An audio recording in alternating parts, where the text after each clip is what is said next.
Dando continuidade ao nosso ciclo de palestras, nós iremos convidar o Eduardo Xavier Munhoz, profissional de negócios internacionais desde 1994, atuou no mercado de produtos orgânicos e industriais até 2002, chegado no Brasil em 2002, decidiu ficar e se radicar na Amazônia no ano de 2003. Onde desenvolveu trabalhos com produtos florestais extrativistas não madeireiros, sendo protagonista da evolução do mercado internacional do açaí e outros frutos. Enquanto líder de um projeto que procurava demonstrar o valor da floresta em pé, percebeu que a mudança das cidades era fundamental para a proteção e desenvolvimento sustentável da Amazônia, pelo que ingressou no Bravo Motor Company, onde atua na inovação para a descarbonização das cidades desde 2012 na Califórnia. Empresa que desenvolve baterias de lítio e veículos elétricos no conceito de eficiência aumentada. Na Califórnia, trabalha como CEO da Bravo Motor Company no desenvolvimento do futuro da mobilidade e da energia. Em 2017, a BMC decidiu criar uma ferramenta de transparência aumentada e integração tecnológica para viabilizar a descarbonização dos setores de mobilidade e energia, assim como trazer ferramentas de governança comunitária que auxiliam na viabilidade ambiental, social e econômica da descarbonização. No Brasil, desde 2021, o trabalho tem sido de evangelização da descarbonização e da necessidade de cidades mais inteligentes, assim como o desenvolvimento da primeira fábrica de baterias de lítio e veículos para transporte público e semipúblico da América Latina, eixo fundamental para a liderança regional do Brasil no desenvolvimento da economia verde. Nesses últimos anos, tem sido palestrante em inúmeros eventos internacionais no Brasil, tem palestrado frequentemente, inclusive em vários cursos de instituições de ensino reconhecidas como Fundação Dom Cabral, esquema nas áreas de cidades inteligentes, inovação, economia, verde e descarbonização. É um prazer tê-lo conosco. Eduardo Xavier Munhoz, seja bem-vindo.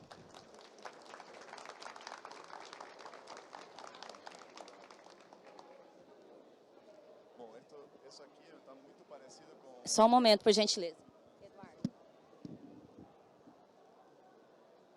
Oi. Oi. Oi. Este aqui, por gentileza. Alô, alô? Tá vendo? Eu estava falando que isso aqui é muito parecido com diga com mímica, né? Porque realmente eu não me escuto, eu não sei se vocês estão me escutando. Então vou ficar fazendo muito gesto para a gente se entender melhor. Eu nem escutei muito bem o que ela disse de mim, espero que tenham sido coisas boas. Eu estou relacionado com sustentabilidade há muitos anos, mais do que eu gostaria de lembrar. E eu acho que é um momento muito especial da humanidade que nós estamos vivendo hoje, porque finalmente nós percebemos que do jeito que nós estávamos tentando crescer não era sustentável e provavelmente a Terra ia nos expulsar dela, né, se a gente continuasse nesse caminho. Então, estar aqui hoje e falando com engenheiros e com gente que tem nas suas mãos as formas em que nós vamos viver daqui para frente e as mudanças necessárias para que isso aconteça, para nós é importante, porque estamos há muitos anos trabalhando justamente para trocar coisas fundamentais da existência das cidades, né? As pessoas estão entendendo que nós estamos vivendo hoje terceira e quarta revolução industrial, tudo de uma vez. Então, eu gostaria de saber aqui de vocês, quem gosta de mudanças?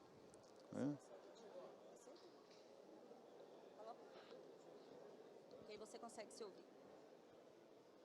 Alô? Opa, estou me ouvindo. Bacana. Então, quem gosta de mudanças vai amar essas próximas décadas. Quem não gosta de mudança vai passar mal. porque as mudanças vão ser grandes e vão ser transformadoras e vão impactar muito, não só a forma em que a gente vive, sino a forma em que a gente trabalha, a forma que a gente se desenvolve. Estava vindo aí de uma palestra que estavam falando que 85% dos empregos que existem hoje não existirão mais em 2030. Eu acho que um pouquinho menos, deve ser uns 65%, mas mesmo assim é um impacto muito grande. Só que não se assustem, porque o que nós temos que trocar em nossas cidades é tanto, que emprego para engenheiro vai ter muito. Então, eu acredito que a primeira coisa que nós temos que tentar entender é uma definição de que é economia verde. Porque quantas vezes vocês leram, ou quantos de vocês já leram a frase economia verde nos últimos, sei lá, 2, 3 meses? Alguma vez vocês já leram, já escutaram sobre economia verde nos últimos 3 meses? Não se fala de outra coisa. Só que eu ainda estou tentando entender, muitas vezes, quando falam de economia verde, de que eles estão falando. É que não vão pintar de verde em todas as casas? Não, acho que não. Tem muito a ver com como nós vamos começar a pensar de forma diferente. Nós temos que começar a entender que a forma em que nós temos evoluído até agora, sem nos importar se a gente tinha um impacto no meio ambiente ou não, se a gente estava queimando um bem tão caro como o petróleo para mover pessoas e de uma forma altamente ineficiente. Há um tempo, algum grupo nos convenceu de que obter energia a partir de queimar combustíveis fósseis era muito barato e que era uma coisa inteligente a se fazer. E nós descobrimos ultimamente que nem é inteligente a se fazer, nem é barato, porque tem custos associados que a gente não está colocando na contabilidade. Nós temos uma estatística muito ruim nesses últimos anos. Passamos por uma pandemia na qual morreram um par de milhões de pessoas, mas a gente não tem notado, não tem reparado em que nós estamos matando aproximadamente entre 8 e 10 milhões de pessoas no mundo por ano por causa da contaminação do ar. Esse é um número que impactou muito em mim. Nós já estávamos trabalhando em sustentabilidade, mas quando esse número veio à tona, foi muito impactante para mim, porque eu disse, bom, não só estamos fazendo o que a gente acredita que é bom, senão que agora é imperativo fazer. Nós não podemos continuar matando 8 a 10 milhões de pessoas só porque a gente não quer trocar a forma em que a gente gera energia e administra, a forma que a gente faz negócio com a energia. Por isso que eu disse, quando eu disse para vocês que quem não gosta de mudanças não vai gostar muito do que eu vou falar, é porque realmente nós precisamos mudar. Pensarmos que nós vamos continuar gerando energia do jeito que a gente está gerando hoje e que vamos distribuir ela do jeito que a gente distribui e que não vamos conseguir continuar movendo pessoas, coisas, informação e a própria energia da mesma forma que nós fazemos hoje, seria não entender nada.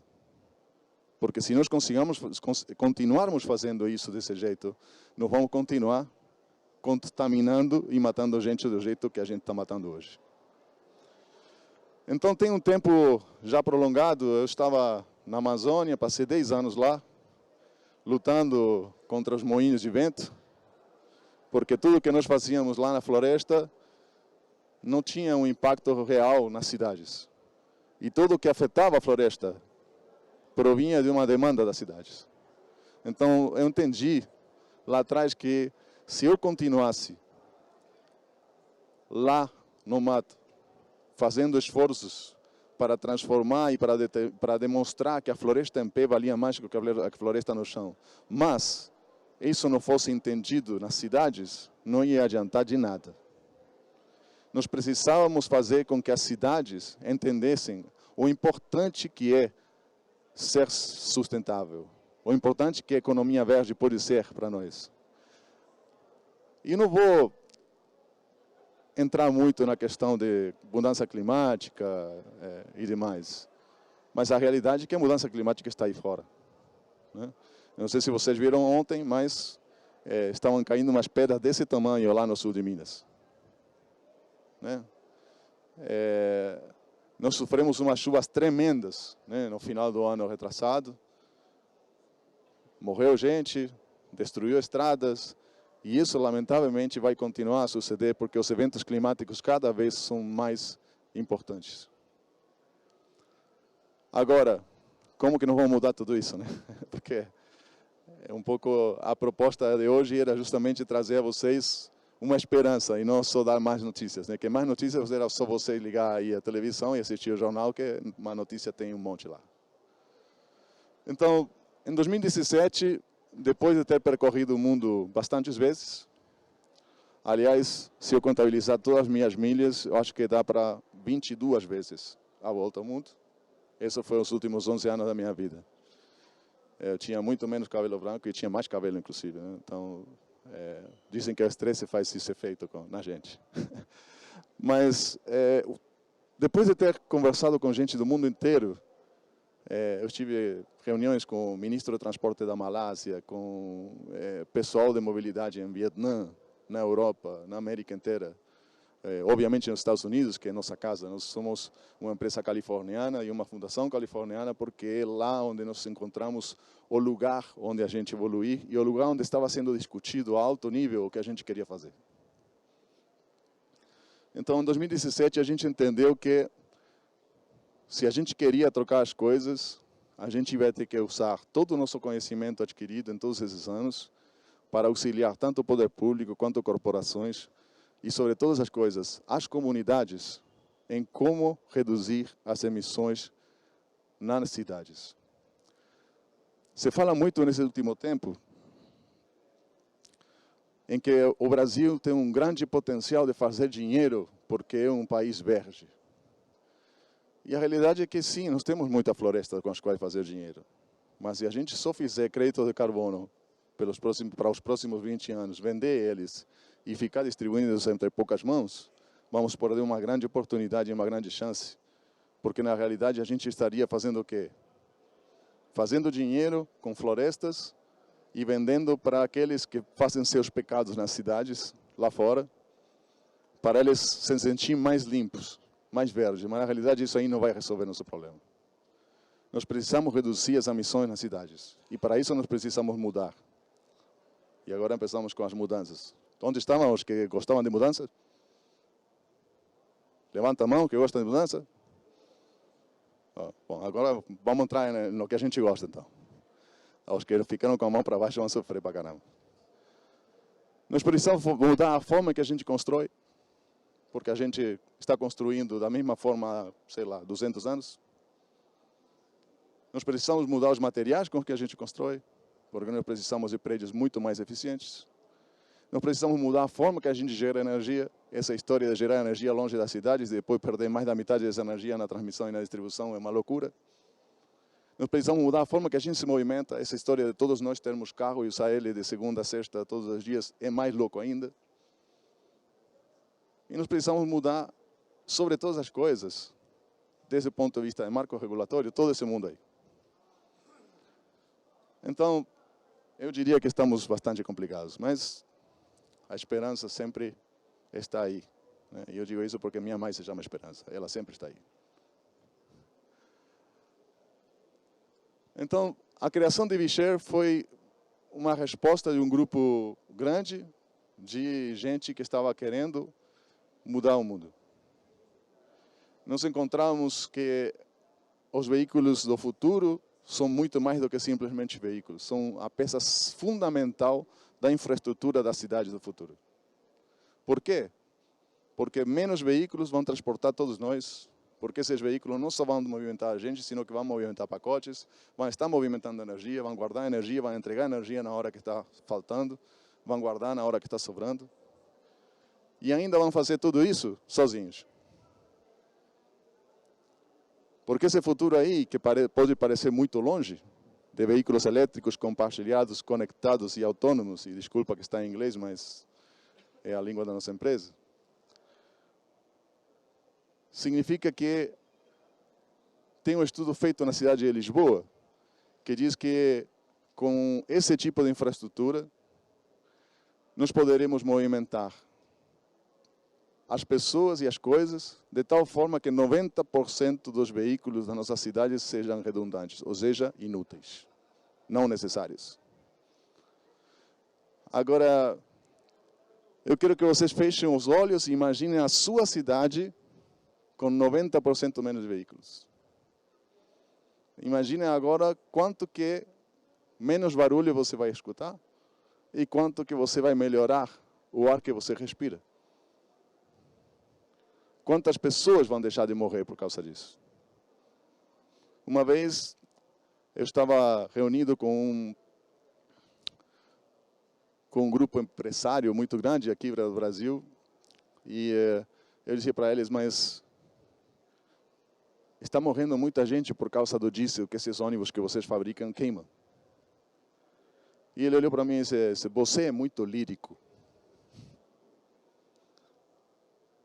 Claro que, graças a Deus, nesse momento já era outra pessoa. Mais novo, provavelmente, teria dado com a cadeira na cabeça dele e a gente teria terminado todo mundo na delegacia. Mas a realidade é que muitos pensam assim. Muitos pensam assim até que estão com câncer de pulmão. Muitos pensam assim até que o filho deles está com câncer de pulmão. A realidade não é só o pulmão, sino que está provado que os combustíveis fósseis queimados na cidade, respirados todos os dias, geram doenças neuronais de coração. Então, não é uma questão central, claro que sim. Não é uma questão superficial, claro que não. Estamos falando de uma grande oportunidade de negócios. Estamos falando de que a economia verde, que significa, e eu quero que vocês prestem atenção a isso, nós temos que mudar a forma em que a gente gera energia e distribui, a forma em que a gente movimenta pessoas e mercadorias, a forma em que a gente gera infraestrutura de comunicação. E pensem que nós temos que fazer isso em todas as cidades do mundo. Não só no Brasil, todas as cidades do mundo. Se nós quisermos realmente continuar em cima desse planeta, se nós quisermos realmente deixar um mundo habitável para nossos filhos e nossos netos, precisamos começar a trabalhar nisso. Então,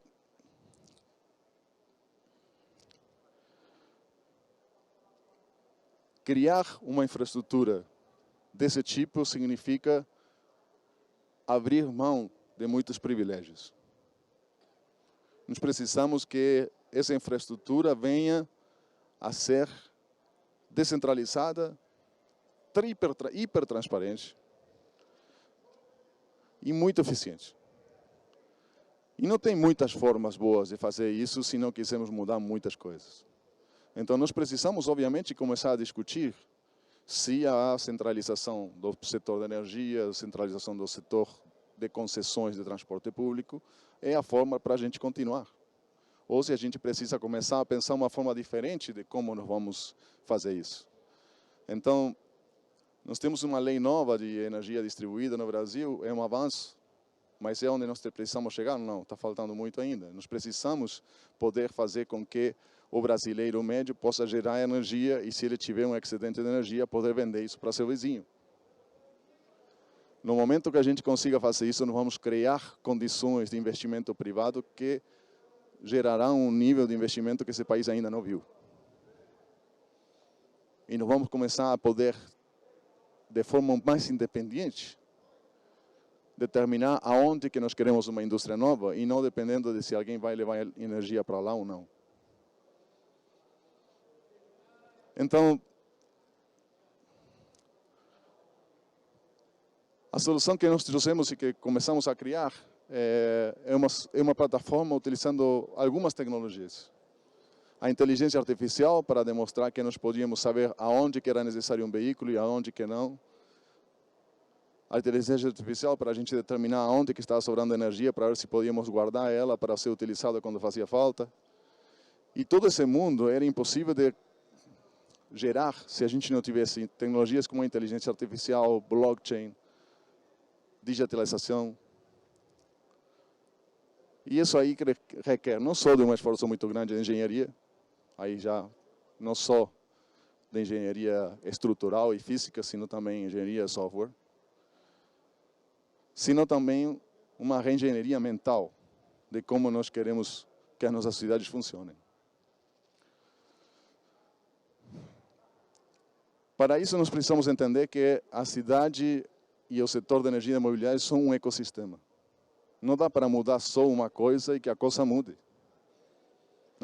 Nós precisamos entender que a geração de energia ela tem que estar contabilizada e que tem que saber exatamente aonde está, em que volume, e tem que fazer predições, inclusive, de aonde será gerado, em que volume e aonde está. E nós precisamos que essa informação esteja disponível de forma extremadamente transparente e ao vivo. Então, aí é que nós começamos a entender que nós precisamos realmente, para nós sermos verdes e ter uma economia verde, tem uma grande coisa que nós precisamos fazer. É começar a trabalhar em norte de eficiência. Palavra que muito se fala, mas pouco se aplica. A gente precisa começar a ser eficientes, porque do jeito ineficiente que a gente viveu até agora, é o que nos trouxe até onde nós estamos. Então, a questão de eficiência não é uma questão menor e não é um conceito. A questão de eficiência é um tema central que nós precisamos começar a trabalhar para nós ganharmos nessa eficiência e começar a produzir outra questão central, que é ganhos de produtividade.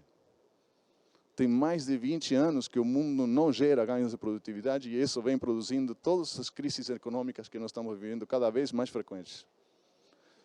Antigamente se dizia, tem uma crise econômica cada 20 anos, né? Depois eram cada 10. Agora está sendo cada 5 e cada 3. Então é evidente que a gente não está fazendo as coisas muito bem.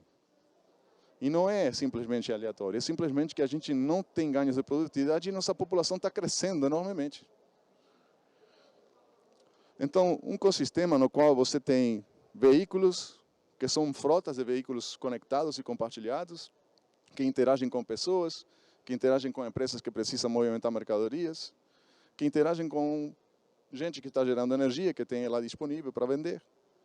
Então, nós vamos ver um mundo no qual um veículo vai estar comprando energia do meu amigo aqui, que está gerando energia na sua casa, e ele vai ver no celular que é o carro que levou esse outro amigo aqui na faculdade, comprou energia do teto solar dele e já pagou também. Isso que eu estou contando para vocês, que parece ciência ficção, e todos vão dizer, esse cara está louco de verdade. Já falaram que eu estava louco muitas vezes, tá? Só que essa realidade já está começando a acontecer. Na Califórnia, nós estamos hoje começando a entender que a melhor forma de descentralizar a energia e de deixar de ter os problemas que nós temos de geração e de distribuição é transformar as urbanizações residenciais em geradores, fornecedores de energia, em vez de demandantes de energia. Utilizar todos esses tetos para gerar energia e entregar de forma distribuída aos comércios e às indústrias locais. Mas para isso nós precisamos mudar a lei, né? E obrigar a distribuidora de energia a que ela entenda que ela precisa se concentrar em ser uma solução tecnológica e de infraestrutura de cabeamento. Que se pague um pedágio por usar essa infraestrutura, mas que a energia possa ser transacionada entre privados. Bom, isso já está começando a acontecer na Califórnia e é o caminho que nós precisamos começar a entender que é necessário. E eu sei que não é fácil, porque nós estamos falando de mudar cultura, de mudar costumes e de mudar, sobretudo, quem fica com o lucro dessa venda dessa energia. E isso vai afetar muito os interesses.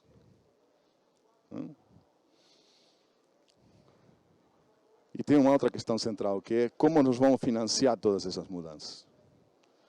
Porque se nós estamos pensando em mudar tudo isso em infraestrutura, muitos de vocês que trabalham em projetos de infraestrutura sabem que a infraestrutura é cara. Infraestrutura custa muito dinheiro. Como nós vamos conseguir recursos para esse dinheiro acontecer?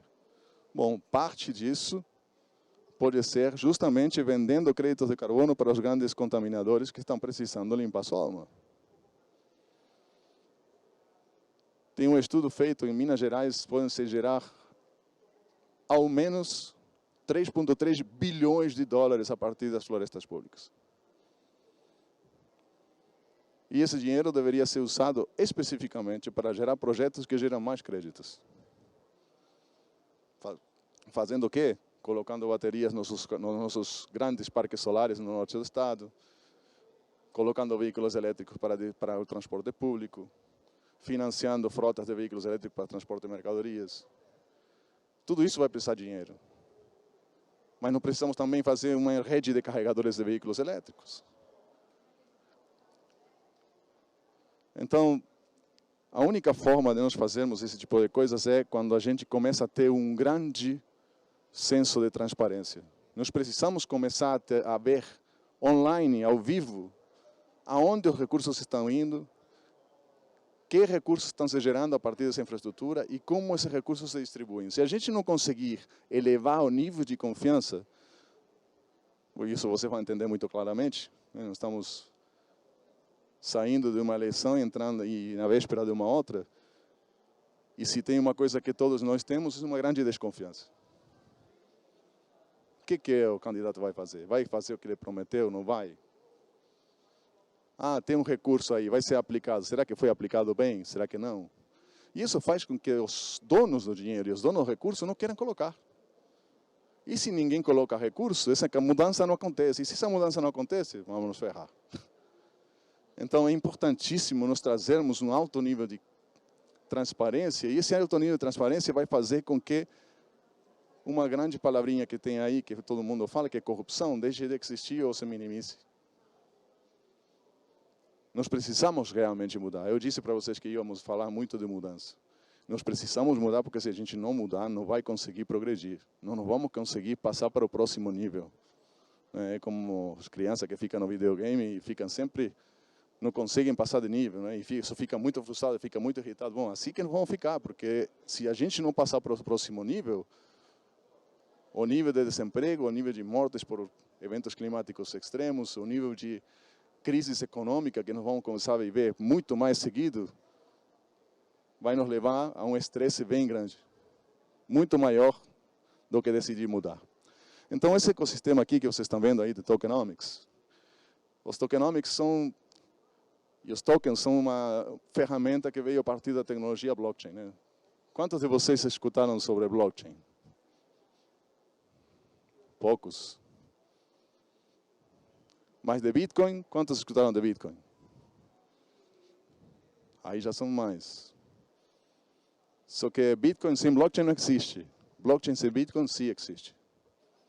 Blockchain é uma tecnologia que nos permite ter um cartório automatizado onipotente, né? Um cartório automatizado que está em todo lugar, registrando de forma inviolável transações, não só entre pessoas, sino entre pessoas e ativos físicos. Ou entre ativos físicos entre si. Por exemplo, uma bateria guardando a energia de um painel solar para depois entregar mais tarde para alguém que estava precisando em horário de pico. Então, quando o tokenomics ele utiliza uma outra tecnologia que se chama contrato inteligente. Quem já escutou falar em smart contracts? Pô, só 1, 2, 3 aqui, 4, 5 lá no fundo. Olha quanto que nós precisamos aprender sobre muitas coisas necessárias para mudar nossa realidade. Os contratos inteligentes não são outra coisa que você fazer um software, um programa que se baseia em um contrato. É um contrato feito por advogados. Só que esse contrato ele vai se executar independentemente de ações humanas.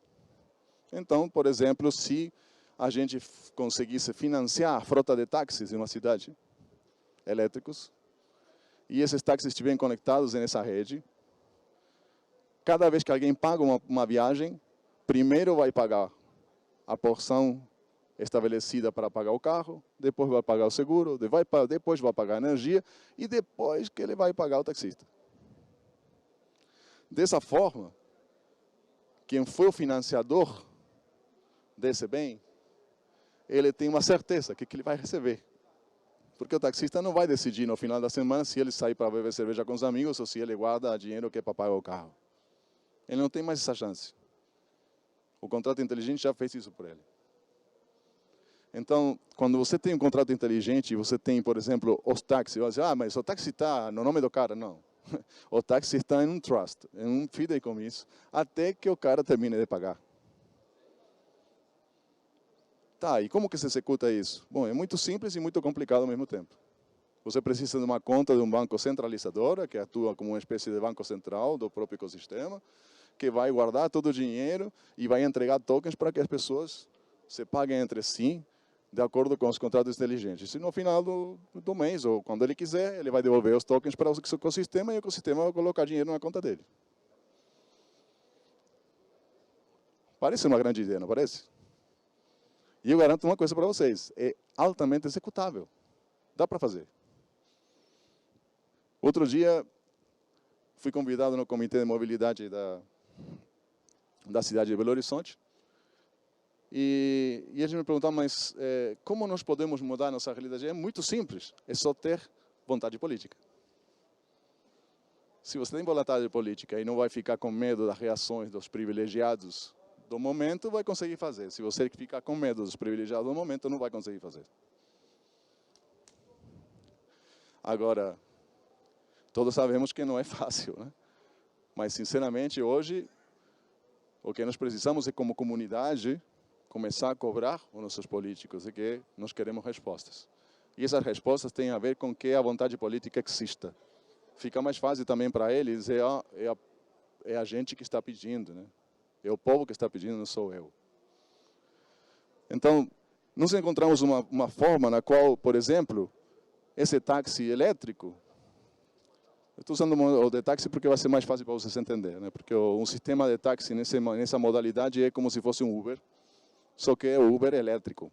E com um taxista que está reconhecido pela cidade como um sistema de aluguel de carro com motorista e que tem uma carteira de motorista adequada e que está registrado e que nos dá mais segurança como transporte. Então, quando alguém faz uma viagem nesse sistema, e o que eu estou dando aqui são exemplos, tá? Mas isso aqui pode ser aplicado a tudo, pode ser um ônibus também. Quando eu pago a passagem e a minha viagem conclui, o sistema diz, essa pessoa decidiu viajar em um veículo elétrico em vez de um veículo a combustão. Por essa razão, nós sequestramos tanto de CO2 e nós estamos emitindo um crédito de carbono em nome da comunidade para ser comprada pelos poluidores no mercado.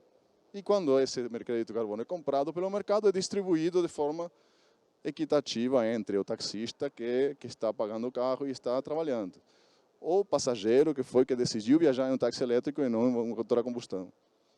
E também a plataforma para ela poder continuar funcionando. Portanto,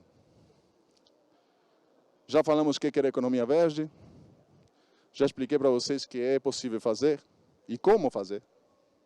E também já disse para vocês, precisamos muito da comunidade de engenharia do Brasil para fazer isso acontecer, porque vamos precisar laudos técnicos dizendo que isso aqui é possível, porque vamos precisar do compromisso dos engenheiros para fazer acontecer, porque vamos precisar das instituições de ensino para capacitar esses engenheiros a essa nova realidade. Nós precisamos nos mergulhar e de uma forma com muita vontade. Não sabe quando vai dizer, coloca o dedinho do pé para ver se a água está fria. Não, tem que mergulhar mesmo, tem que se tirar de cabeça de dentro. E começar a trabalhar para nós termos essa realidade, não empurrada por um pouco de loucos, porque quando um pouco de loucos fazem isso, você pode gerar, de repente, algum movimento em alguma cidade. Mas quando tem um compromisso de uma comunidade forte, de uma comunidade com voz técnica, como a comunidade de engenheiros do Brasil, a realidade passa de ser um sonho a um projeto, e de um projeto uma realidade. Então, senhores, eu só vim hoje até aqui para contar para vocês o que está acontecendo no mundo, o que nós podemos fazer para mudar, mas por sobre todas as coisas, para ver se eu consigo convencer algum de vocês que precisamos levantar essa bandeira e começar a levar ela a todos os lugares onde a gente vai. Nós precisamos começar a pressionar o poder público municipal, primeiro, estadual e federal depois, mas nós precisamos começar a ter exemplos em cada uma das nossas cidades. Nós estamos fazendo uns projetos assim muito loucos, né? Porque Nós estamos fazendo um projeto muito importante em Bela Vista de Minas. Quem conhece Bela Vista de Minas?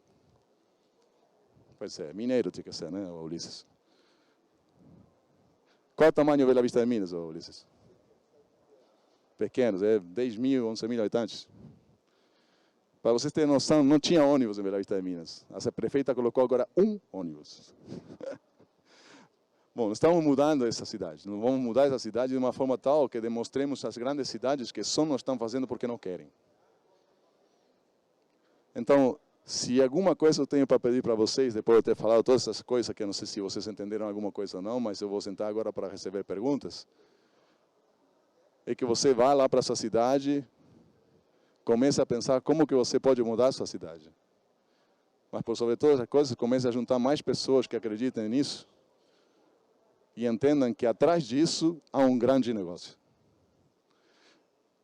Quando eu disse que você precisa de muitos engenheiros, você precisa de muitos engenheiros que vão ter salários. Precisa de muitos engenheiros que vão ganhar dinheiro com isso.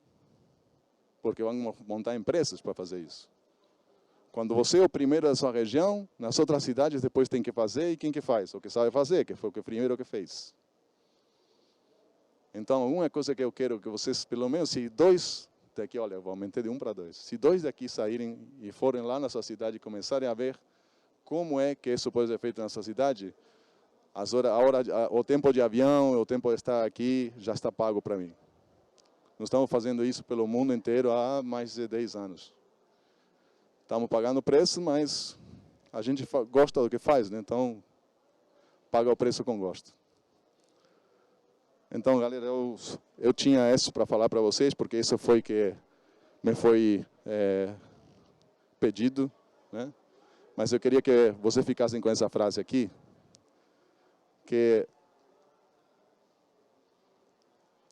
as comunidades, né, de veículos elétricos compartilhados, conectados, algum dia autônomos, né, de zero emissões, com transporte limpo, são realmente o motor das cidades inteligentes. Não tem cidades inteligentes que matam seu cidadão com algo que respira.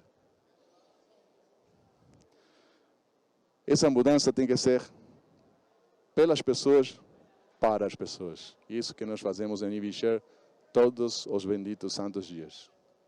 Pensar nas pessoas de uma forma altruísta, mas fazendo negócios.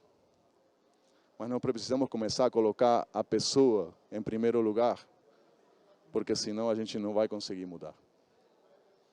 Muitíssimo obrigado e fico à disposição para as perguntas. Oi. Estão ouvindo, pessoal? Estão ouvindo? Ok. Vamos começar com os setores novamente, de perguntas, começando aqui pelo setor 1. Vou fazer aqui e depois eu vou lá, tá?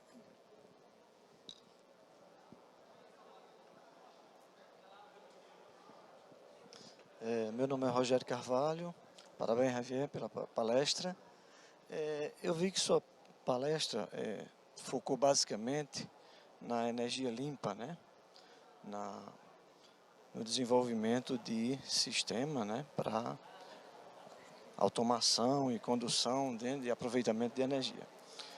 Nós temos um grande problema nas cidades, que são os resíduos sólidos. De que forma você vê? E temos um marco do saneamento aí, previsto, né? Mas a gente não vê muita movimentação nesse sentido, e que é um grande problema para as cidades, né? Desde as pequenas até as grandes, como você, se já está tendo alguma visão nesse aspecto, né, de solução. Sim, a apresentação não é só na energia, senão no ecossistema da energia, né? Nós entendemos que 60% das emissões são produto do setor da energia e de mobilidade. Então, a gente foca muito forte nisso. Não quer dizer que a gente não olha para os outros, né? A questão do lixo, justamente, é um dos grandes contaminantes. A verdade é que não podemos cobrar do Congresso uma legislação porque ela já existe. E os prefeitos vêm empurrando com a barriga essa legislação para frente uma e outra vez há muito tempo. Então, tecnologia tem, é uma questão, dinheiro tem. É o pior dos mundos, né? Porque tem dinheiro, tem tecnologia, o que não está tendo é capacidade técnica de construção do projeto para acessar o recurso. Então, a gente vê muito isso, né? É um poder municipal, porque o problema do lixo é municipal, que sofre o mesmo que todos os outros setores, né? A realidade é que você vai em 90% das cidades e não tem nenhum software de administração mais ou menos bom, não tem equipes técnicas para a geração de projetos, e essa falta de equipes técnicas para a geração de projetos faz com que não consigam acessar os recursos disponíveis para atender esses projetos e a realidade das pessoas. Eu acho que já está mais do que tarde, eu diria, para que os governos do Estado e o governo federal comecem a assistir de uma forma um pouquinho mais robusta, com assessoramento técnico nas cidades e que comecem na realidade, porque a gente sabe que o pessoal é filho do rigor, né? Então, eu acho que está mais do que na hora de começar a aplicar a lei, né? O prefeito ele é responsável com o CPF por essa questão aí. Então está na hora do Ministério Público deixar de olhar tanto para setores produtivos e começar a olhar para esse setor aí, que é o setor político e que tanto dano faz com sua inação no setor de tratamento de lixo. E simplesmente porque não é que é impossível de resolver. Já está resolvido no mundo, já tem tecnologia, tem técnica, tem, volto a dizer, orçamento. Só está faltando justamente querer acabar com esse problema de uma boa vez. E só vamos acabar com isso, eu acho que quando comece a penalizar aos senhores prefeitos por não fazer.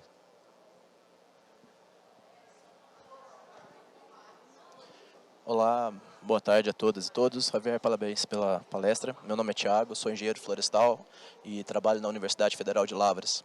Na universidade a gente está começando um projeto que está mapeando uma cadeia produtiva de café para não só vender créditos de carbono, mas também outros serviços ambientais, né? A gente tem a perspectiva que a gente vai fazer isso com blockchain e que o blockchain sirva como uma ferramenta para a gente tornar um ativo algo que o produtor hoje não consegue comercializar. A minha pergunta é nesse sentido: você já ouviu algum tipo de iniciativa desta forma e você considera que isso pode ser realmente uma estratégia para colocar um ativo hoje que está imobilizado na propriedade, que são os serviços ambientais, ecossistêmicos, para o mercado? Sim, Lavras, conheço Lavras, eu estive lá na universidade mesmo, não faz muito tempo. Os serviços ambientais são, eu acho que é uma grande indústria que está nascendo, né? Já tem lei, inclusive federal, a respeito disso e até uma suposta remuneração para aqueles que cumprem com essa lei. Eu acho que no setor privado nós temos que começar a gerar isso aí. E o problema dos créditos de carbono, de serviços ambientais, tem sido historicamente relacionados com a falta de transparência. Eu acredito que o blockchain possa ser o caminho. A plataforma nossa é uma plataforma sem fins lucrativos, disponível.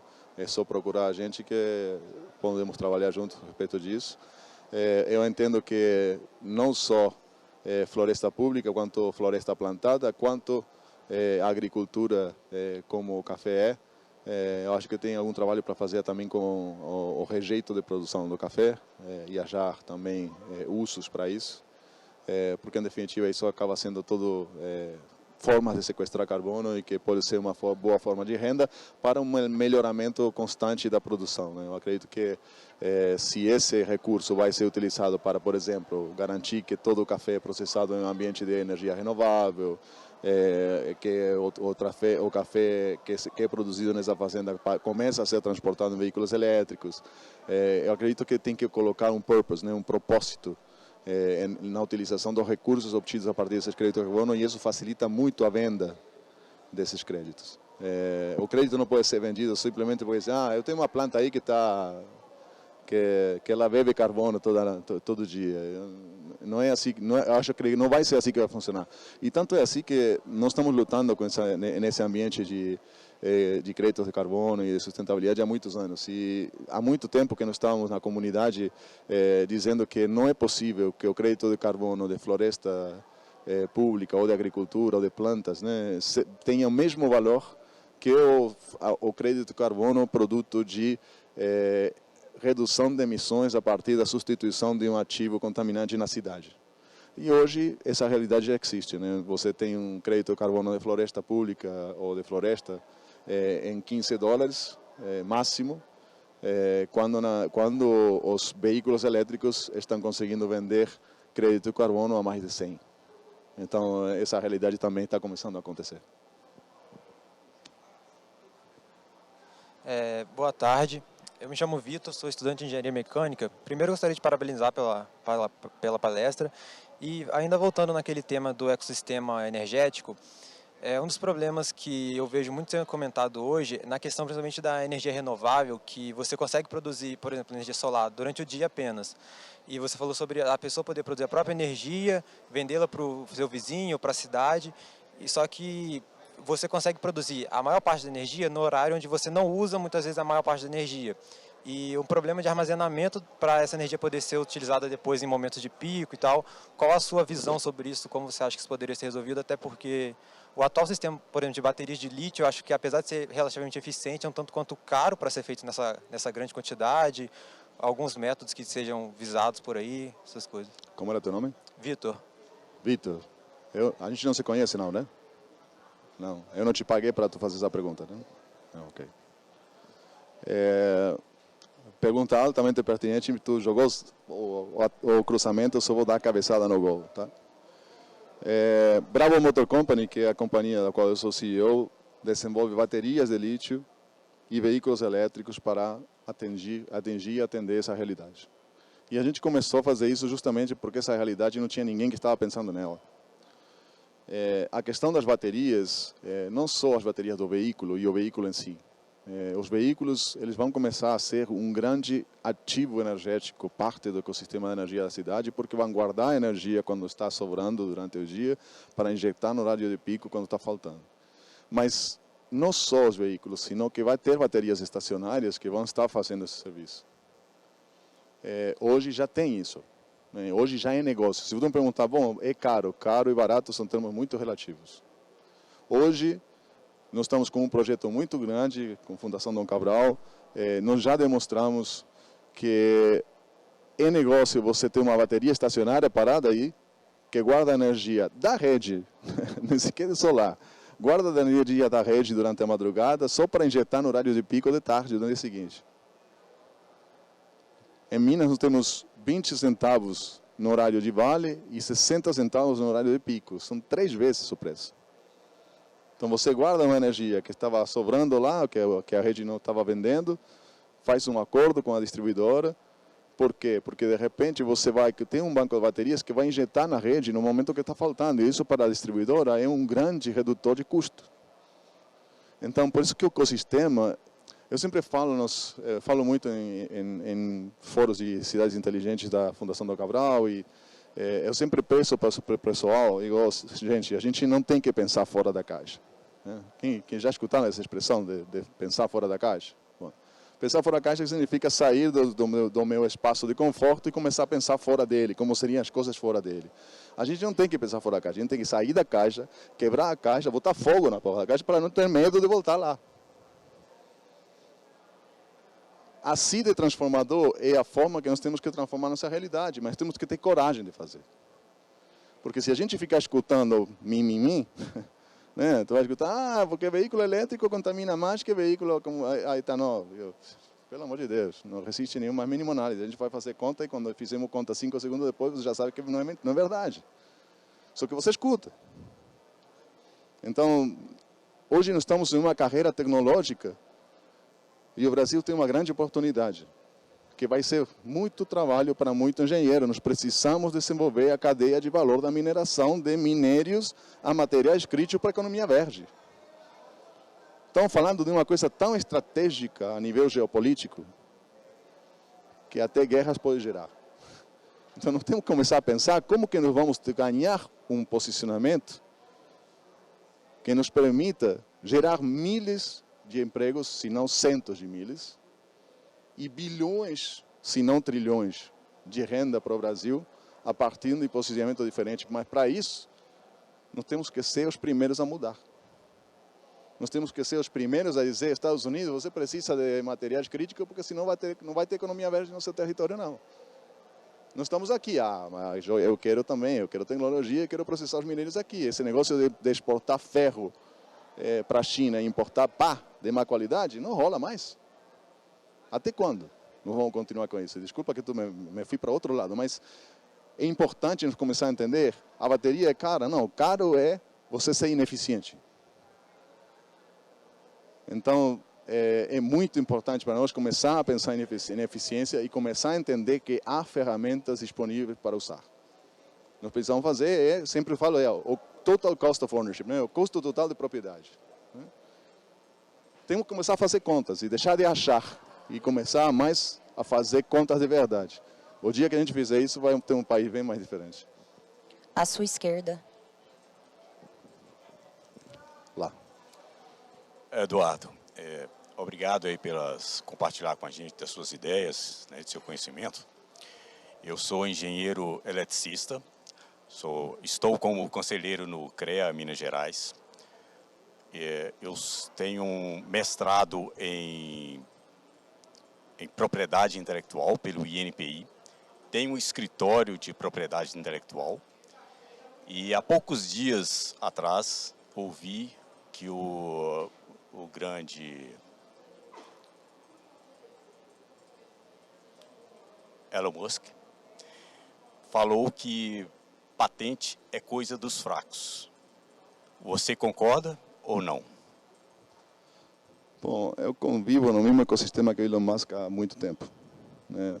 Acho que já são desde 2012, já são 10 anos. Né? Foi 10 anos em maio que a gente estava na mesma feira, ele estava apresentando o Model S e nós estávamos apresentando a nossa cadeia de valor, desde o lítio até o transporte semipúblico compartilhado. Uma coisa que você precisa entender, o Elon Musk, é que ele declara uma coisa, mas não sempre pensa o que ele declara. Então, muitas vezes ele diz, eu vou abrir todas as minhas patentes, mas se eu abrir você é especialista, se eu abrir minhas patentes para você e não explicar para você como usa, é a mesma coisa que não abrir. Na realidade, o que ele está dizendo aí é que nós precisamos avançar mais rápido do que o sistema de patentes nos permite. É um lobby isso aí. Ele está mostrando que os avanços que nós precisamos têm que ser mais rápidos e muitas vezes, eu tenho agora como industrial ou como desenvolvedor de tecnologia, às vezes é melhor nem patentar, é usar. Porque a patente vai consumir muita energia, muito custo, e vai vir alguém atrás que vai fazer uma pequena modificação e vai patentear e vai usar a mesma coisa. Então, tem vezes que é muito mais importante ocupar o espaço do mercado e sair na frente do que patentear. E eu não digo que todo seja assim. Tem patentes, obviamente, que são estruturais, são patentes que realmente têm uma coisa aí muito robusta e que vale a pena investir nisso. Eu acho que sim, ele está um pouco certo em que a dinâmica do mercado que nós temos hoje vai fazer com que a gente patenteie menos coisas, porque a durabilidade dos inventos cada vez está sendo menor, porque nós estamos numa mudança muito grande. Então, a evolução tecnológica é tal que, se tu ficar com foco em fazer uma patente, vou te falar agora da nossa área, por exemplo. Tu faz uma patente base de tecnologia de baterias, mas as aplicações posteriores, tu não vai patentear, porque se tu for patentear, vai demorar 20 anos em deixar pronta essa tecnologia, e nós precisamos dela daqui a 3. Então, é um pouco o que ele declara, para ter pressão no Instituto de Patentes dos Estados Unidos, que demora, apesar de ser muito mais rápido que aqui, ainda não acompanha a velocidade que o mercado requer, e ao mesmo tempo explicar também que tem muito mais valor você ter um invento que se aplica e que ocupa mercado e que ganha posicionamento do que você ter a patente. Isso aí é resposta também a investidores da bolsa, e que são todos um pouquinho mais com a mente mais antiga, né? Que se não tem patente a empresa não vale nada. A empresa vale pelo que ela tem capacidade de gerar recursos. Né? Tinha alguém aqui que queria fazer uma pergunta. Ok. Tudo bem, Steny? Tudo bem, você, Eduardo? Boa tarde. Prazer em revê-lo. Você comentou durante a sua palestra que você já fez viagens pelo mundo todo, e eu hoje me apresento geralmente como da região de Lavras, que é uma cidade maior ali do entorno, mas na verdade sou de Jaci, que é uma cidade de 7 mil habitantes. Já passei por lá, te falei. De verdade. Já inclusive teve remotamente no programa de rádio lá. Mas enfim, você comentou que talvez seria interessante para você que pelo menos 2 voltassem daqui e pudessem levar as ideias, os insights que você deu a questão da mudança da economia verde e tudo mais. Em cidades pequenas, estava conversando até com o Rony mais cedo, a gente acaba absorvendo aqui o topo da tecnologia, né? E a gente sabe que na maioria de cidades pequenas já existe a tecnologia, mas existe um gap muito longo para que a gente consiga chegar até lá. Então, assim, por tudo que você já viu, o que você recomendaria? Quais seriam os primeiros degraus para que a gente começasse? Porque, assim, falo no meu exemplo em pessoa, mas acredito que existam outros engenheiros aqui que também são de cidades pequenas e que também têm essa intenção de falar, poxa, por onde que a gente pode começar? Aproxima do poder público, enfim. Já passamos muito por esse ponto aí. E a realidade é que acabamos chegando a uma conclusão. Quando vem buscar a gente de cidades pequenas, ou mesmo de cidades grandes, na realidade é de todas as cidades, só aquele que quer tomar esse passo à frente, a primeira coisa que a gente diz, olha, precisamos mandar gente nossa e passar 2 dias, 3 dias na tua cidade. Porque sem dados, tudo que puder falar é mentira. Então, a gente precisa fazer um diagnóstico, levantar os dados e orientar você a qual é o plano de descarbonização, qual é o plano de energia, qual é o plano de mobilidade, qual é o plano de segurança pública, porque essa é outra questão que o pessoal não entende. Essa economia verde, ela se compõe de ativos extremadamente caros. Se não tiver seguridade, vai ser complicado, porque tu vai instalar e logo depois não vai estar mais. Então, é complexo? Só que o primeiro que você precisa fazer é um diagnóstico. Sem diagnóstico, melhor nem começar, porque tudo que você puder criar vai ser em cima de preceptos ou informações falsas, portanto vai ter conclusões ruins, e vai acabar andando com os burros na água, e a culpa vai ser da tecnologia e não de ter executado mal. Então, é muito importante isso aí. Aqui. Boa tarde. Primeiro, parabenizar aí pelas palavras. Meu nome é Marcelo. Eu sou de um município mineiro, Nova Lima, e gostaria de... Minha casa. Nossa casa. Seja muito bem-vindo. Seria 2 perguntinhas rápidas. Uma relacionada a Nova Lima, né? Como que a Bravo vai mudar a realidade desse município, que é um município predominantemente ainda minerador, apesar de estar sendo desenvolvido. Como que é a perspectiva de mudança dessa realidade do município. E o outro seria como que o senhor entende que se existe uma burocracia e se existe uma sobretaxa ou políticas que ainda não vêm em encontro aos veículos elétricos. Por exemplo, eu verifiquei que um veículo elétrico 1.0 às vezes é mais caro do que um veículo a gasolina mais luxuoso, né? Um veículo assim de um motor mais potente, mais luxuoso. Por que que isso acontece ainda? Existe uma má vontade por parte do governo, existe uma burocracia. Na sua opinião, se isso existe, se existe, por quê? Seria isso. Bom, fizeste umas 7 perguntas em uma, vou lá. Respeito ao Bravo Motor Company em Nova Lima, eu acho que vão gerar um impacto monstruoso em Nova Lima, né? Não só pela gente, senão pelo que está vindo junto com a gente.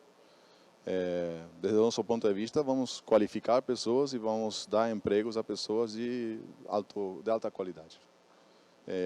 Todos os parceiros nossos que estão vindo juntos, está se instalando, e vou dar aqui a tua primícia aí, vamos ter em Nova Lima, perto da Lagoa, os ingleses, o centro de pesquisa de baterias mais avançado das Américas.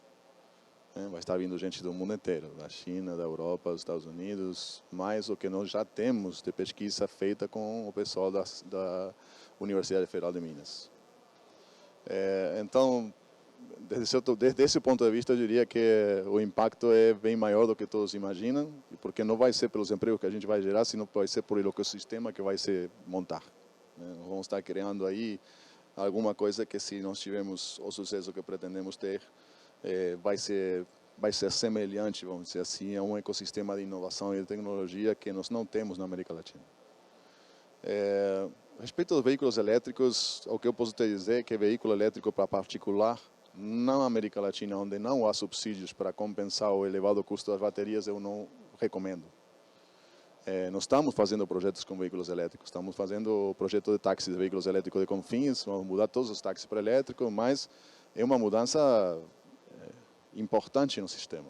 Os taxistas não vão usar mais o táxi que eles usam hoje, vão ter 139 veículos que vão ser compartilhados por 500 motoristas. E esses veículos vão estar usados muito tempo. Então, o veículo elétrico, para alguém que não usa minimamente 250 a 300 km por dia o veículo, ele é inviável. Mas porque as baterias são caras ainda. A bateria compõe 60% do custo do veículo. Veículo elétrico 1.0 não existe, né? Que não tem centímetros cúbicos no motor elétrico. mas é isso. Você tem um veículo que é pequeno, mas que tem uma potência muito grande, que tem um pack de bateria que é caro. Não tem como pular isso. E para pior, aqui nós não temos nem subsídios, nem exceção tributária. Então, só imposto de importação que está isento ao veículo elétrico. Depois, os restantes são todos impostos e pagam igual. Então, não há nenhum incentivo a um veículo a zero emissões. Na falta desse incentivo, ter veículo elétrico para particular, salvo que você queira realmente ou ser extremadamente ambientalista e dizer eu não contamino, ou que você queira demonstrar aos outros que pode comprar um veículo que os outros não podem, não há muitas razões fora isso para poder realmente ter um veículo elétrico hoje. Não tem nada a ver com o João Marcelo, tá? Não coloque, não, o prefeito não tem nada a ver com isso. À sua esquerda. Minha esquerda aí, beleza. Boa tarde, Eduardo. Opa. Primeiro, parabenizar aí pela ideia aí a ideia que vocês tiveram.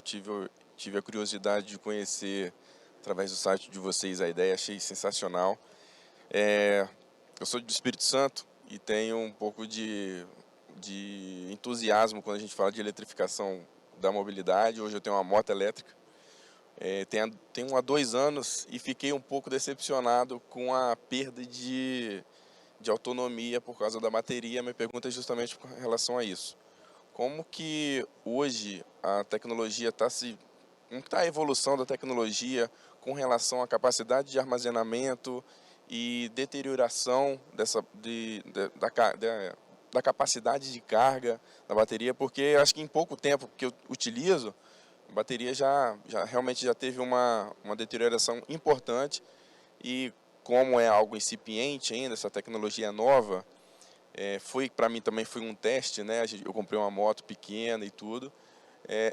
Como que está isso nos veículos e como que é isso dentro do seu negócio? Porque ela está totalmente relacionada com, né, 100% relacionada com bateria, e é um componente extremamente crítico, né?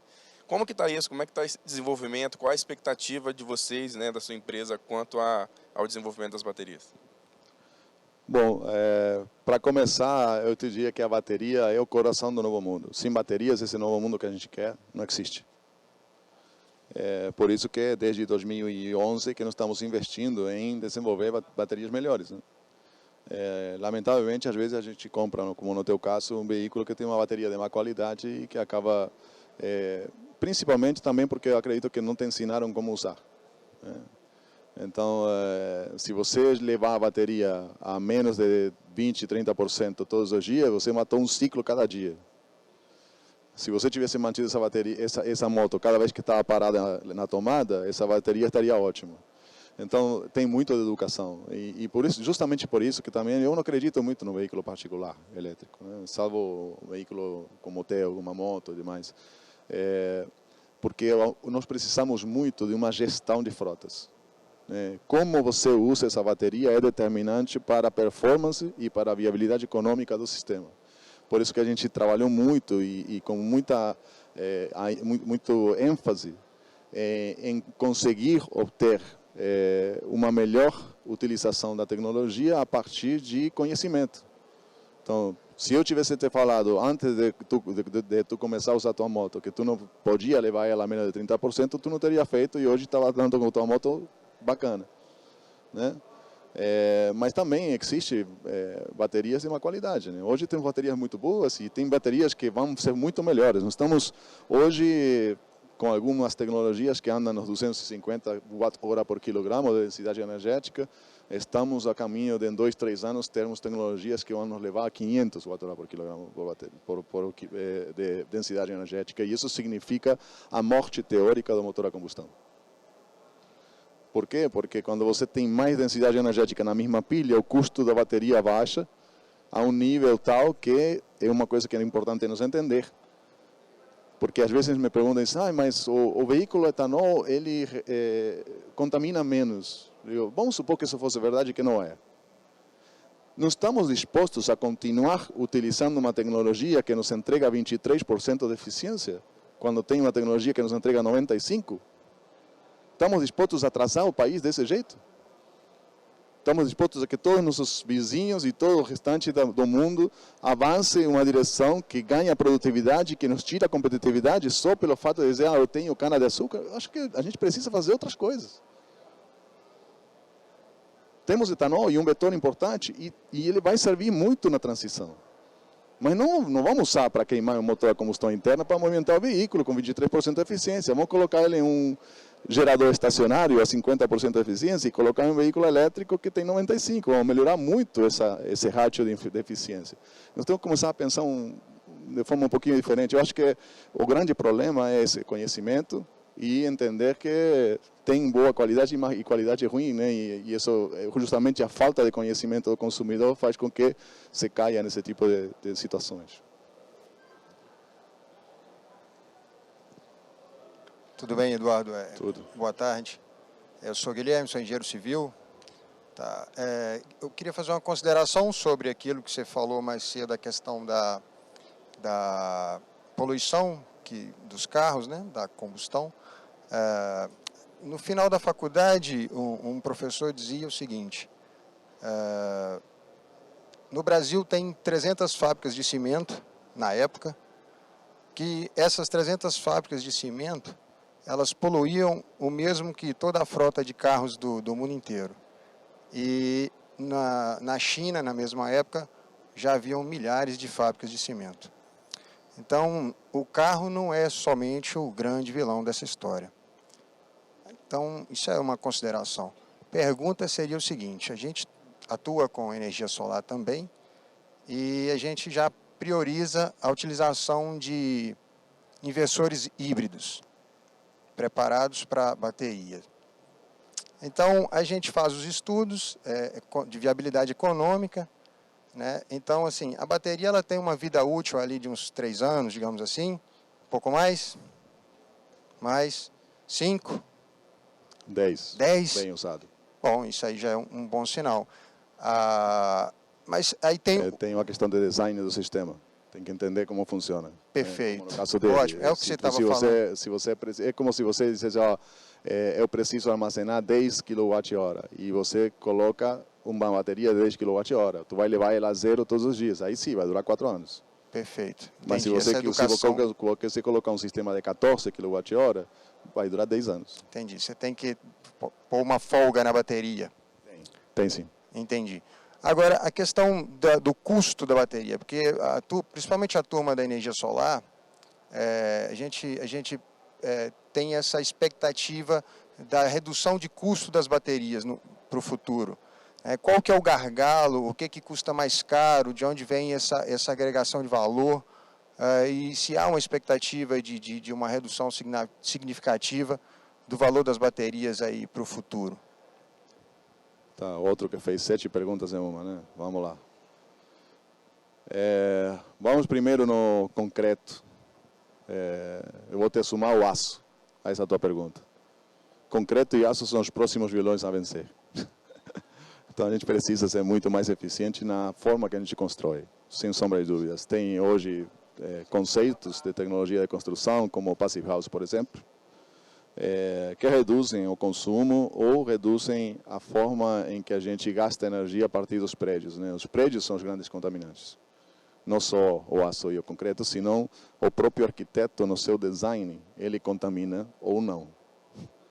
Então, sem sombra de dúvidas, eu acho que teu professor exagerou, não um pouco, muito, mas sim, as produtoras de cimento são grandes contaminantes e a indústria do aço é um grande contaminante.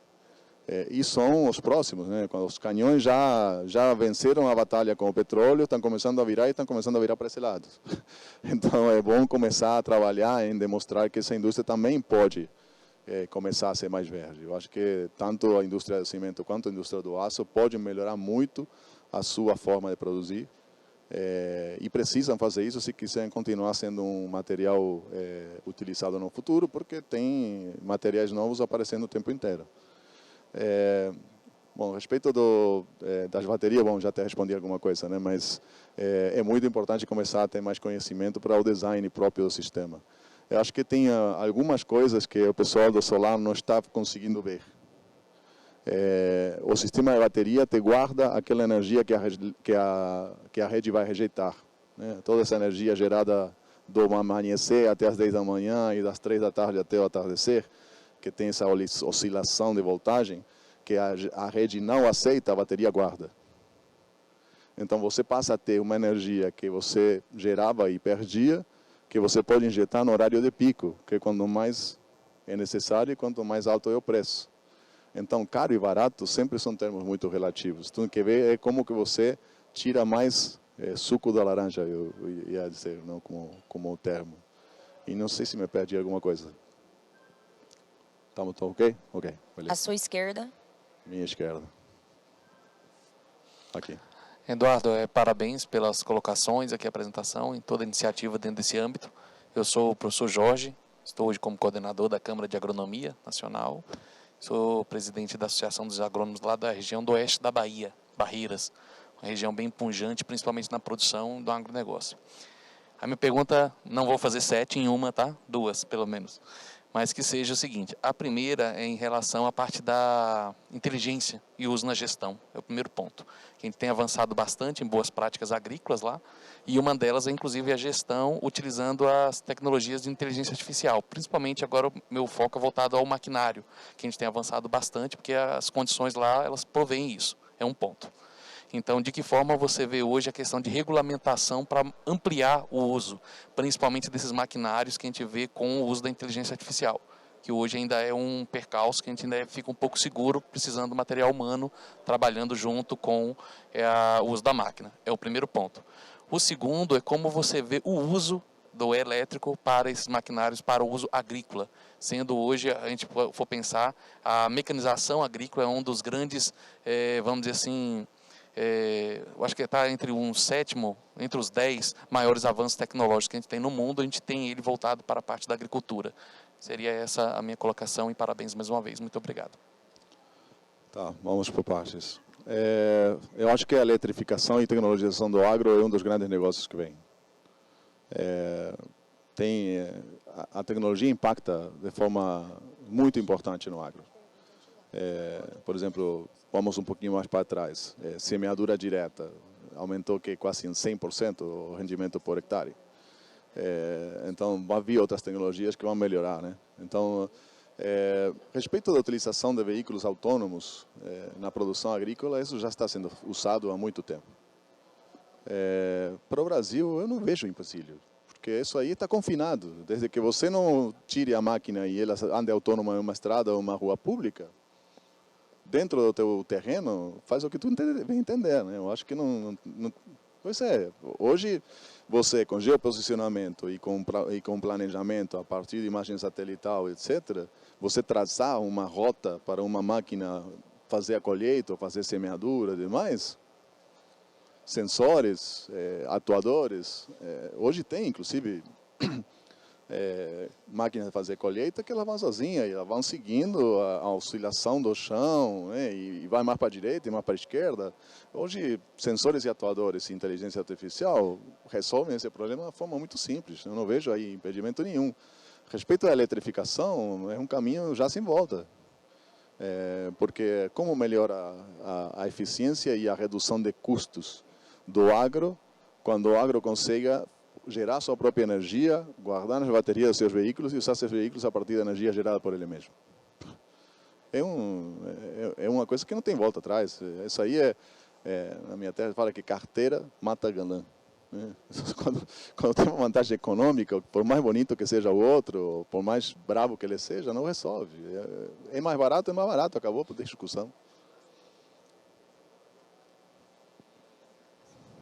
Voltamos para cá. Eduardo, sou Rondinelli, sou de Minas Gerais, e acho que as perguntas aí foram bastante inteligentes. Aliás, parabéns pela palestra e, sobretudo, a Bravo, né, pela iniciativa, do que traz para a gente. A minha pergunta vai ser um pouquinho mais simples, mas que é um ponto de bastante curiosidade da minha parte. sobre a questão da Bravo Motors em Minas Gerais, lá,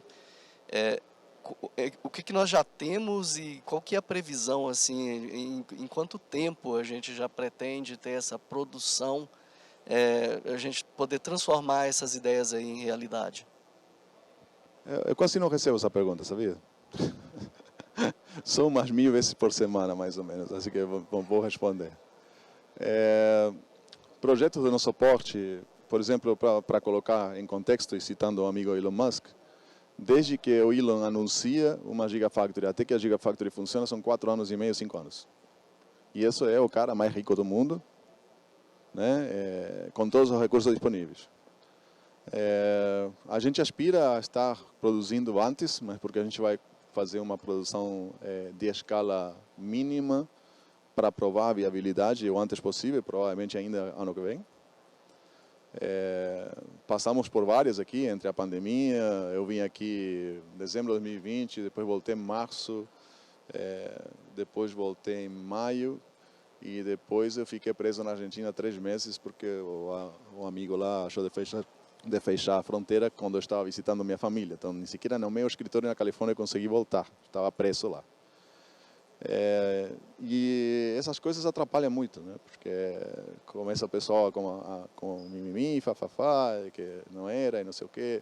E na realidade que uma empresa desse porte e uma produção do porte que nós estamos planejando, até construirmos o supply chain, que é começar a tirar lá da região do Ulisses, lá do Vale do Jequitinhonha, começar a tirar o lítio e transformar esse lítio em hidróxido ou carbonato e poder colocar dentro da nossa fábrica, e que o grafite passe a ser grafite esférico e não só o grafite como a Nacional de Grafite produz hoje e exporta, que para a gente não serve.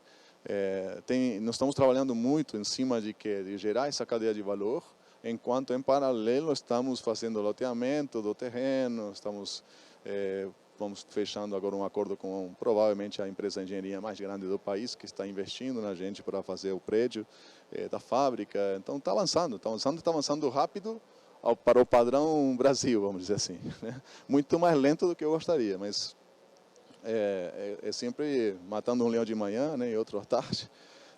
Mas está avançando, e está avançando bem. Nós temos feito avanços muito importantes, estamos criando uma aliança entre Minas e Estados Unidos inicialmente, mas provavelmente seja o Brasil todo.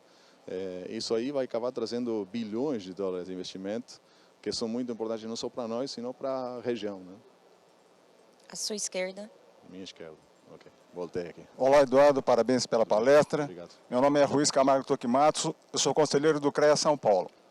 Você fez uma pergunta bem provocativa, quem gosta, quem não gosta de mudança. Eu acho que dá para você mapear o perfil. Quem não gosta é porque enxerga a mudança como uma ameaça, né? E quem gosta é porque enxerga a mudança como uma oportunidade. Nitidamente você é uma pessoa que enxerga a mudança como uma oportunidade. As ODS me parece que sinalizavam qual era o sentido dessa mudança. Mas aconteceu um fato novo, surgiu a guerra na Ucrânia. Até que ponto esse episódio pode colocar um freio ou mudar o sentido da mudança, do movimento pendular? Essa está fácil, eu vou te contar uma história. O dia da invasão da Rússia na Ucrânia, o dia que eles atravessaram a fronteira, o meu celular pegou fogo. Simplesmente porque a mudança agora é irreversível. Nós temos um continente inteiro como a Europa que depende de um louco que abre ou fecha uma torneira. Então não tem mais retorno. Isso aí demonstrou ao mundo que aquela lógica que nós estávamos seguindo antes, ela não é mais aplicável daqui para frente. Então nós precisamos descentralizar, nós precisamos ter geração de energia no lugar onde precisa ser consumida, nós precisamos abrir o mercado de uma forma tal que permita investimento viável nessas energias renováveis. E as mudanças não só são uma oportunidade, às vezes são mandatórias, às vezes são necessárias. Então, se você for hoje no sul da Flórida, independentemente de tentar não ir quando o Ian passa, né, que faz o desastre que fez agora, você vai encontrar na área mais cara de Miami, né, South Beach, uma série de bombas enormes que estão bombeando água o tempo inteiro para o mar. Então, o crescimento do nível do oceano vai deixar embaixo da água muita gente se a gente não fizer alguma coisa rápido. E não é só o degelo, é simplesmente que estamos quebrando o ecossistema. Então, as mudanças elas são uma oportunidade sem sombra de dúvida, mas porque vão gerar um volume de negócio tal que quem surfar essa onda vai surfar a onda muito boa. Mas, por outro lado, são necessárias. A guerra só fez acelerar. Nós víamos de uma guerra comercial entre a China e os Estados Unidos, que já começou a mostrar para a gente que não podíamos depender do 95% de influência da China nos materiais críticos da economia verde, que é isso que nós estamos sofrendo hoje. Então, isso é a grande oportunidade do Brasil. O Brasil pode ser o que a China foi há 20 anos atrás. E olha o que a China cresceu nos últimos 20 anos. Agora vai depender da gente se posicionar e aproveitar a oportunidade mudando rápido. À sua esquerda? Esquerda.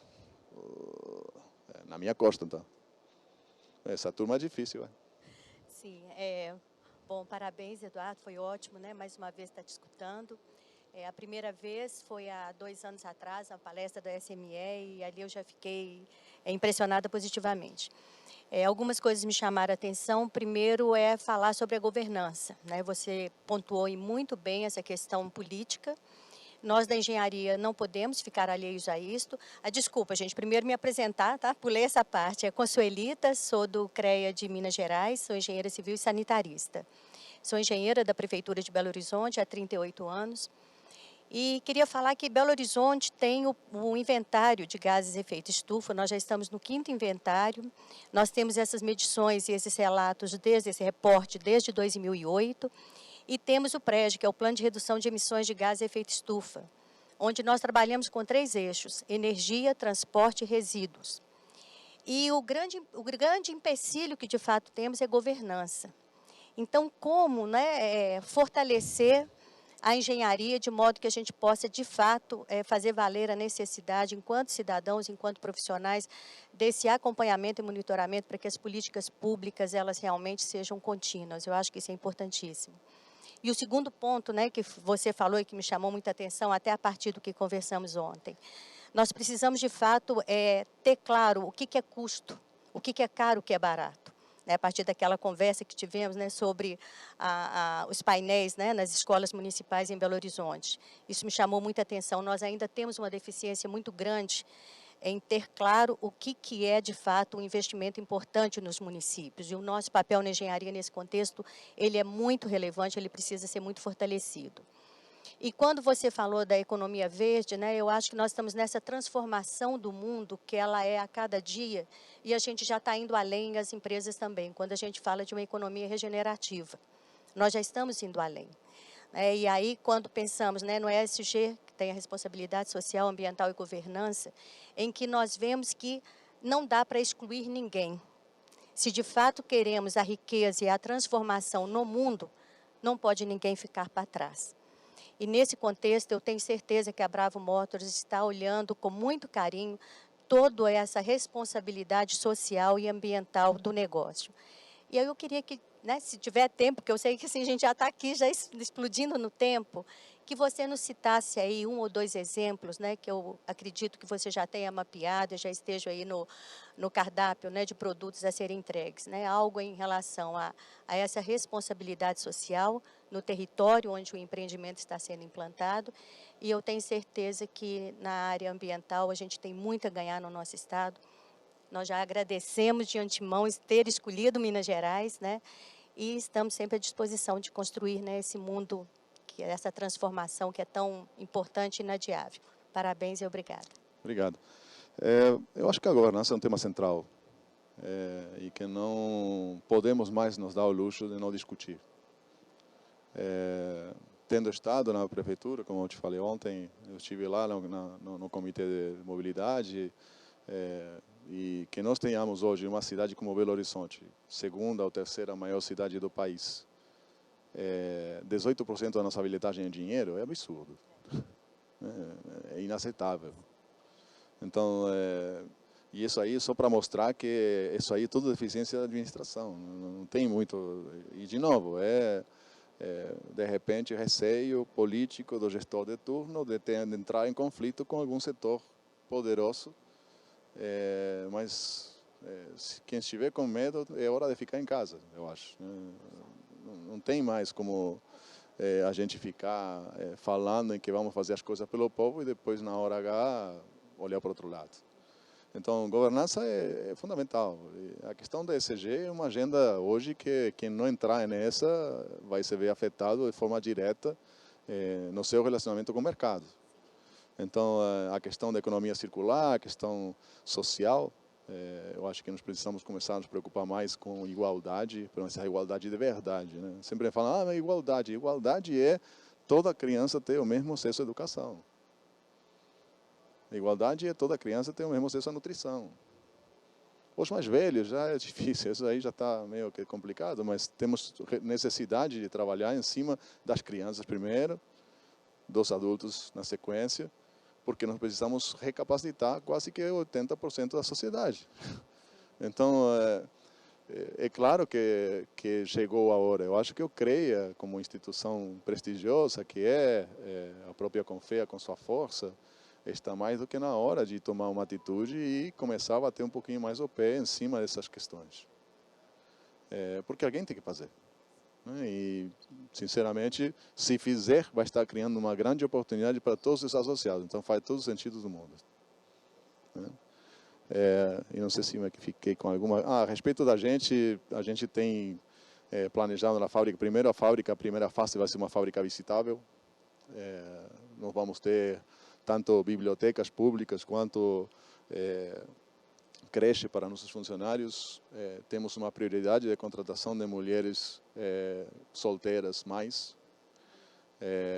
Então, justamente porque vai nos permitir cuidar das crianças. Esse é um pouco o objetivo. Não é só contratar mulher porque é mulher, senão porque isso aí, de certa forma, dá uma roupagem ao que nós entendemos que é a célula-madre da sociedade, que é a família, né? E a criança crescer em um ambiente mais saudável, vamos dizer assim.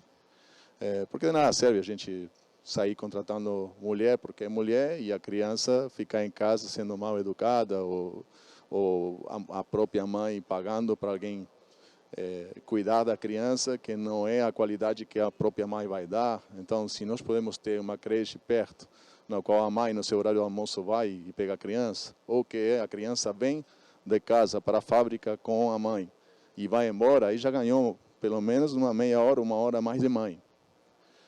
Eu acho que essas coisas são as que fazem um pouco a diferença. A gente precisa começar a pensar um pouquinho mais, né, em questões relacionadas com a educação, porque a mudança cultural que nós precisamos é extremamente importante, mas também o impacto que isso produz na questão social. Pode falar?